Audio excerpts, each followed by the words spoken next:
He then goes into his room to try and find if Allie left a comment on the video. He has to visually inspect each comment, of which there are thousands. But then he finally finds somebody with the username of Allie Oxenfree.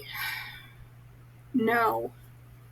I don't have much of anything to say about why I picked Lights Out by Navessa Allen. Was looking for something to read. This popped up. I said, a dark rom-com? That sounds awful. Sign me up. I also don't exactly have a great track record with rom-coms, mainly because I'm sitting there waiting for something to get funny, and then they never do. And I'm left wondering if the author even knows what comedy even means.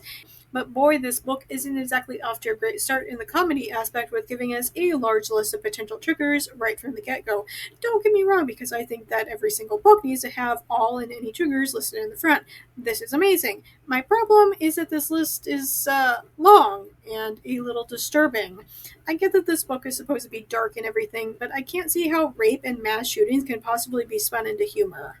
And I guess that I gotta explain that if you hear me using a euphemism for literally anything, then assume that I'm trying to censor myself for our YouTube overlords. Anyway, standard disclaimer, if you came here because you thought that this is an audiobook, please stick around and learn some reading and listening comprehension skills. Chapter 1. For some unholy reason, we're also getting first-person point of view shifting chapters. Again, why do people continue to write like this? Simply write in third person. We can figure it out from there. We open with Ellie, who is a nurse at a busy hospital in the middle of the city. What city? Who knows? I'm pretty sure not even an author at this point. Because of the location in the middle of the city, they get a lot of really traumatic cases. Ellie has to put out the fire of a new hire having gotten a really rough case. After calming the other nurse, Brinley, down, Ellie is volunteered by another nurse to help Brinley get home. As she's going home, Ellie thinks about some of the cases that she saw today. She explains to the readers that it's not the bad cases that haunt her, but the sad ones, such as a homeless man with frostbite who was so smelly that none of the other nurses would go into his room to care for him. However, I would like to highlight Ellie's thoughts about another case that she had. What about the woman being abused by her husband? Would she be able to get out before he hurt her again? Considering that this book labels itself as a dark romance, I hope you can understand my raised eyebrow over this. A lot of previous dark romances that I've read often featured the female lead all but being trapped in a relationship exactly as Ellie described. But we'll see, I guess. Anyway, Ellie goes home, hogs her cat, and starts to doom scroll on social media. Her latest obsession is muscular men en masse, and I seem to recall that being a thing a few months before this book came out, so I guess.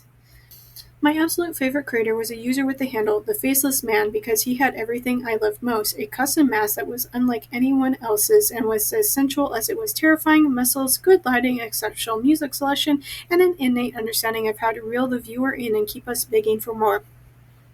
Maybe I'm simply on the wrong side of social media because I've never seen a thirst trap and wanted more. Don't get me wrong, because those videos are fun, but I've never been obsessed with any one of them, let alone a specific creator.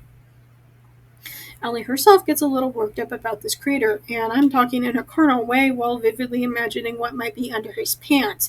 It's at this point that Ellie suddenly remembers that she's been kind of hooking up with some dude named Tyler.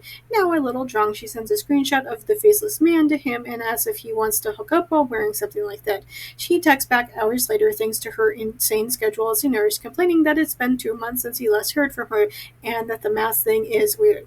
And I'm still waiting for the book to crack even the tiniest amount of humor. Although with this chapter, I hope you can understand how it wasn't funny, nor do I think anybody should be laughing. But because I'm curious, I'm going to keep a running tab of how many times that this book actually makes me laugh. Chapter 2. This is told from the other point of view in the story, Josh. He is the roommate of the guy that Ellie had been hooking up with, which, okay, fine, whatever, moving on. Josh knows way too much about his roommate's fling, including where she lives. However, I'm not sure if this is indicating that Tyler says all this garbage to Josh, or if this is telling the readers that Josh is already a creeper. It's too early to say. If it's the first one, then it falls exceptionally flat as far as humor goes. Tyler shows Josh a photo of the masked man and he's like, my god, what a freak. Good thing that we're not together anymore, right? However, Josh is having a panic attack because, you guessed it, it's actually him. He knows that Tyler never actually looked that closely at the screenshot or else he would have figured out that it was Josh thanks to Josh's tattoos. We're then forcefully flung into Josh's memories of his singular meeting with Allie. Tyler and Allie had been making a lot of noise in their room. The next morning, Allie had come into the kitchen wearing only Tyler's shirt and nothing else. And we get get it, so let's not waste an entire page here. We then jump into his background. His father was some sort of abuser slash serial killer? I have no idea. Anyway, he and his mom are on the run from all of that, but it's not helping that they keep making true crime documentaries about him and his family. Josh got into hacking in order to try and hide a bunch of stuff about his family as it popped up online. However, that led to him having a really cushy job in tech, which leaves him a lot of free time, which he uses by making mask-based thirst traps. And the reason why he donned the mask in the first place is because he looks a lot like Daddy Dearest, and after the point where Josh can't even stand to look at himself in the mirror. This is followed up by half a page of him telling us about how he got special filming equipment and 3D printed his mask. Say it with me, folks. Nobody cares. Josh explains about how Tyler is the only person from the before, immediately followed up by Josh wanking off even more about how he's such a special snowflake hacker and literally the best in the universe. Ugh. He then goes into his room to try and find if Allie left a comment on the video. He has to visually inspect each comment, of which there are thousands. But then he finally finds somebody with the username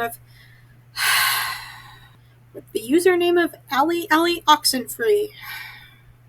No. He then uses his special snowflake hacking skills to find out if this is her or somebody who happens to have the name Allie with one L. But once he discovers that it's actually her, he writes code so that he can see all of her other comments. This is some seriously unhinged behavior, all because of a pretty girl that your roommate hooked up with for a few weeks. However, he decides that his behavior is on par with her following him on social media and constantly leaving comments, which, no. He's putting a part of himself out there. He's hacking into her account to find out where she lives. He gets turned on reading her comments. Some of them are kind of saying the quiet part really loudly. They're kind of disturbing. And it gets Josh thinking about something she wrote about breaking into her apartment, holding her at knife point, and, well, you get the idea. And if you don't, you're too much of a precious cinnamon roll for this video, and you should probably leave for your own sanity. He knows that realistically doing something like that would probably end up with him being arrested, but simply the fantasy of it all is enough to get him off, and he pleasures himself while thinking about it. Ick, ick, ick. A week later, Josh is trying to break into Ellie's apartment, because, yeah, that sounds like behavior of a mentally well person. Oh, he knows 100% that this is insanity. He also knows that if he gets caught with his father's actions, a jury would lock him up and throw away the key. Why he's doing this is beyond me, but hey, we gotta wring every last drop of deranged out in this novel, I suppose. We then take up more than a page of him simply picking the lock. If you want to know why this book is 350 pages, this is why. Half of this nonsense needed to be completely cut. There is nothing wrong with showing that he's picking the lock, but we don't need a step-by-step tutorial. This is followed up by Josh being frightened by Allie's cat and Josh making friends with it. Why? Why would you write this? The chapter leaves off on the implication that he broke in, not to hurt her, but to make a video in her home. This is to test the waters to see if she'd be open to him breaking in and doing stuff to her. Times laughed in this chapter. 0. Total laughs in this book. 0. We aren't exactly off to a great start with this so-called rom-com. Chapter 3. Ellie gets slammed at her next shift. She and her co-worker Tanya swear up and down that humanity is connected via some sort of low-level hive mind or something, mainly because for a week they'd be slammed with DV cases and then the next week it'd be gunshots, and so on. Tanya begs Ellie to go with her to a career fair at a local high school. They know that most of those kids who choose to go into nursing won't end up at their level of trauma care, but in their opinion, anybody that they convince to join the nursing profession is a win. During a lull, Ellie realizes that it's one of the 3 days that the masked man posts new videos. She hurries to her locker to get her phone, and also tells readers that she's getting all worked up at the mere thought of seeing his videos. And also that she's been getting off to his videos. Am I on the wrong side of the internet? Am I doing social media wrong? Is this what people do while watching TikTok? The only consolation is that at least Allie acknowledges that this behavior is getting a little out of hand and not normal. Despite knowing that it's stupid of her to watch his latest video now, she does it anyway, and then gets really turned on when she watches him writhing on an identical comforter to mine. At the end of the video, she swears that she sees her own cluttered dresser in the corner of the video, but at least convinces herself that she's too lonely and turned on, so she must be making up nonsense in order to make herself feel better. Hours later, Ellie returns home upset because she lost a patient right before she left the hospital. Inside, she hugs her cat and is about to get ready to go relieve herself in the bedroom. However, she finds something odd on her bed.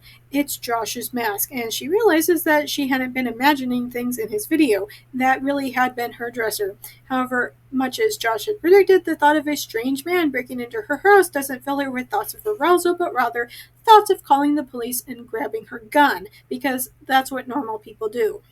Times laughed in this chapter, 0. Total laughs this book, 0. Still waiting for things to get actually funny. Chapter 4. Oh, I fucked up. I fucked up bad. The camera I discreetly placed in Allie's room showed her standing several feet from her bed. I beg your finest pardon. Anyway, Josh watches as Allie gets home, discovers the mask on her bed, and her subsequent freakout. However, upon seeing her reaction, he begins to have his doubts about all of this, which, buddy, anybody with half an IQ point could have told you this. There are probably a million and one ways he could have engineered a more organic meet-cute that didn't involve committing crimes. Hell, I think that I'd put literally shooting myself in the foot and walking into the hospital before doing what he did. He then... This chuckle duck then proceeds to do a Google search about this, as if Google is going to recommend the solution to his problem. Again, if this is the author's attempt at humor, it's falling really flat. Josh continues to watch her for the next 2 pages without any sort of plot movement. He also has a weird moment of feeling like he's proved to her how unsafe she is if somebody could easily break into her house. Like, I get what he's saying, but he's doing it in the most awful way imaginable, so it's kind of hard to be on his side about this. However, he justifies his current behavior by saying that he'd hacked her computer and saw her desperation in trying to uncover his identity, as Googling who is Masked Man is somehow an open door for home invasion and spying equipment. He then watches as she takes a closer look at some of his older videos to confirm that they were indeed done at a different location this time. He then gets upset when she, again, voices concerns that he could be a serial killer. Like, buddy, you don't get to break into women's homes and then be upset when they call you a serial killer. I knew I should have argued with my therapist when she said that it was time to wean me off of the antipsychotics. Clearly, they'd been necessary if one of the first things I did once they were out of my system was start stalking someone. This man was on antipsychotics and he was taken off from them? No. No. There is not enough hell no in the universe nor in any of the multiverses to properly express how I feel about this. Psychotics are a long-term drug. The only reason why anybody would be weaned off from them would be if the doctor was switching them to a different medication. This is clearly the author farting about subjects she has no knowledge about, and quite frankly, the entire thing is a little embarrassing to have said something like this with her whole chest. This is one of those things where the warning signs were there all along. When this man's face is being flashed across the screen of the latest true crime series and the narrator comments about Josh's mental health history, every single viewer is going to say something along the lines of, "What a nice guy, why was he walking around?" Allie then sends him a message that asks if he broke in to film my video. Can you imagine if it wasn't actually him and simply some rando? That would be weird. He then debates on what to say, knowing that saying the wrong thing could either implicate him later in a trial or gaslight her. However, this is a man who spent a week crafting a plan to do this, and I find it hard to believe that he hadn't thought of how to actually begin communication with her. She asks what his intentions are, which sends him tumbling down a rabbit hole of demented fantasies. Let's simply say that if the next thing that follows is the Criminal Minds logo, I'd be insanely relieved, because that's where we are right now. However, he tells her that her fear is half the fun, which is stuff that she'd commented on his videos earlier. There's a brief cutaway where he thinks about how meek women were his father's type, and he doesn't even want to be with one out of the fear that he might be following in his dad's footsteps. Says the man who broke into a woman's home and is currently spying on her. Josh sends her a second video he recorded before he left Allie's apartment. This one's for her eyes only because it's spicy. Obviously, that gets Allie going, and she goes to get her grown-up toy. Josh wants to turn their feet up, promising himself that it wasn't a line that he wanted to cross. Again, it's kind of an odd place to draw the line, but okay. He starts to touch himself to the side of her pleasuring herself, but then he forces himself to stop, to turn the feet off, and to walk away. That this is a hard line that he's not going to cross. Times laughed in this chapter, 0. Total laughs this book, 0. Thanks for listening to my Book Snark on YouTube. New videos are up every Monday, but stick around because I sometimes drop random videos on other days too. Just as a reminder, even if you can't financially support me, there are other ways to help me out. The first is watching this video as well as all my other videos. It's important to like and subscribe. Finally, you can share this video with all of your friends so that they can help as well. If you're already caught up with all of my videos, you can go to Tumblr for my main book, Snark's always free and updated every morning. The only added to Patreon is to become a member without paying. You'll get access to the same things on Tumblr, but on Patreon. Supporters can have access to so many more book Snarks starting at $1 a month. Also new is a 1-week free Patreon trial, so be sure to check that out. Special thanks to Dawn, Phoebe, and Nikki for supporting me on Patreon already. If you want to hear your name in my video next week, either support me on Patreon or make a one-time donation. Do you like my Snark so much that you want me to snark your writing? I do that too. For just $6 per chapter, I will tell you how awful that your writing is. But not to worry if you feel like you couldn't take the criticism. I also offer regular book editing as well, just $10 per chapter. You can contact me on any of my social media platforms if you have further questions.